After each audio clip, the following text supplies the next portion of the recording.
Islamabad high court ने audio leaks तहकीकाती committee को साबिक चीफ जस्टिस साकिब निसार के बेटे के खिलाफ कार्रवाई से रोक दिया। खुसूसी कमेटी की तश्कील के खिलाफ दरख्वास्त पर अदालत आलिया में समाअत हुई। जस्टिस बाबर सत्तार ने दरख्वास्त पर रजिस्ट्रार ऑफिस के एतराज़ात दूर कर दिए। कमेटी की जानिब से साबिक चीफ जस्टिस साकिब निसार के बेटे को समन किए गए नोटिस को मुअत्तल कर दिया गया। सुप्रीम कोर्ट ने ऑडियो लीक्स इंक्वायरी कमीशन के खिलाफ दरख्वास्तों पर समाअत आइंदा हफ्ते तक मुलतवी कर दी। चीफ जस्टिस उमर अता बंदयाल ने रिमार्क्स दिए। बेंच पर एतराज़ात की दरख्वास्तें आई हैं, आइंदा समाअत पर सुनकर फैसला करेंगे। चीफ जस्टिस ने विफाक की दरख्वास्त पर नंबर लगाने की हिदायत कर दी। इंतजार था ना, चलो इस बार वो करते हैं जो इससे पहले किया ही नहीं। किस्मत की आंखों में आंखें डाल के जीतना होगा। सब में है शेर जैसी राह, जर्रा जर्रा भी हर कंटेस्टेंट को लगेगा पहाड़।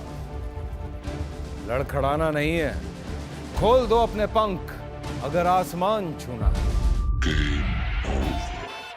अबे लग रहा है ये सब पहले भी कहीं सुना है। एंटरटेनमेंट की गारंटी जनाब, क्योंकि यहाँ खेलोगे कूदोगे तो बनोगे नवाब। खुश रहो पाकिस्तान।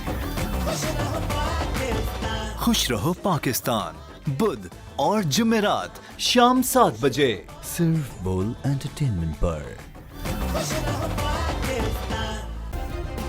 सब्सक्राइब करें और बेल दबाएं ताकि कोई खबर रह न जाए।